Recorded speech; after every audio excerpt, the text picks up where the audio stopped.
បង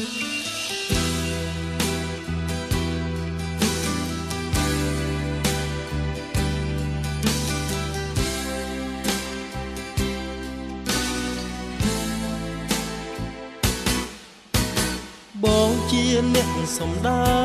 យហួងវែងដោយអូនទស្សនាលះបងសេចក្តីស្នេហាមិនស្ដាយឆ្ងាយដួងចិត្តឈឺចាប់បងចង់បំភ្លេចអនុស្សាវរីយ៍តែវាចាំមិនចេះចប់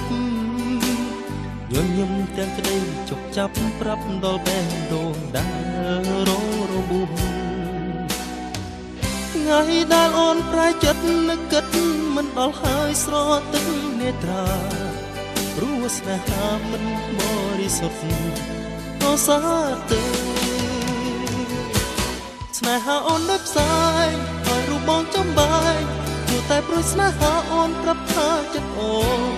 មិនដូចថ្ងៃមុនស្នេហ៍គឺជាសូបិនក្នុងគុកកម្មវិរីអូននិស័យនឹងគ្នាញញឹមទាំងជិបសាក៏សេចក្តីស្នេហាមិនព្រមវិលត្រឡប់មករកវិញទេមានមេព្យាយាមលៀតឆ្ងាយពីរូបបងអស់សេចក្តីបំណងសល់តែសំណងនៃបេះដូងបង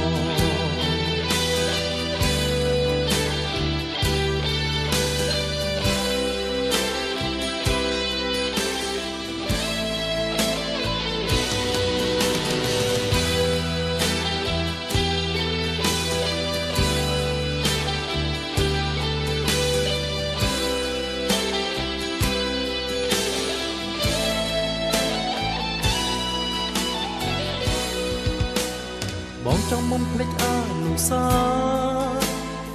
វរីយ៍តែវាចាំមិនជាចប់ញញឹមទាំងក្តីជប់ចាប់ប្រាប់ដល់បែងដូងដែលរងរបួសថ្ងៃដែលអូនប្រែចិត្តនឹកគិតមិនដល់ហើយស្រទឹកនេត្រាព្រោះស្នេហាមិនបរិសុទ្ធប្រសាទទៅស្នេហាអូនដូចផ្សាយឲ្យរូបបងចំបាយព្រោះតែព្រោះស្នេហាអូនប្រាប់ថាចិត្តអូនមិនដូចថ្ងៃមុនស្នេហ៍គឺជាសូបិនក្នុងគុកកម្មវិរីអូននិស័យនឹងគ្នាញញឹមទាំងជិបសាក៏សេចក្តីស្នេហាមិនព្រមវិលត្រឡប់មករកវិញទេមានមេព្យាយាមលៀតឆ្ងាយពីរូបបង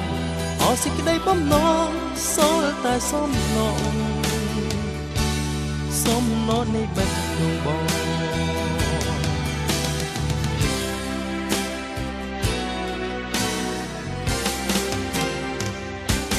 ស្នេហាអូនដូចផ្សាយឲ្យរូបបងចំបាយព្រោះតែព្រោះស្នេហាអូនប្រាប់ថាចិត្តអូនមិនដូចថ្ងៃមុនស្នេហ៍គឺជាសូបិនក្នុងគុកកម្មវិរីអូននិស័យនឹងគ្នាញញឹមទាំងជិបសាក៏សេចក្តីស្នេហាមិនព្រមវិលត្រឡប់មករកវិញទេមានមេព្យាយាមលៀតឆ្ងាយពីរូបបងអស់សេចក្តីបំណងសល់តែសំណង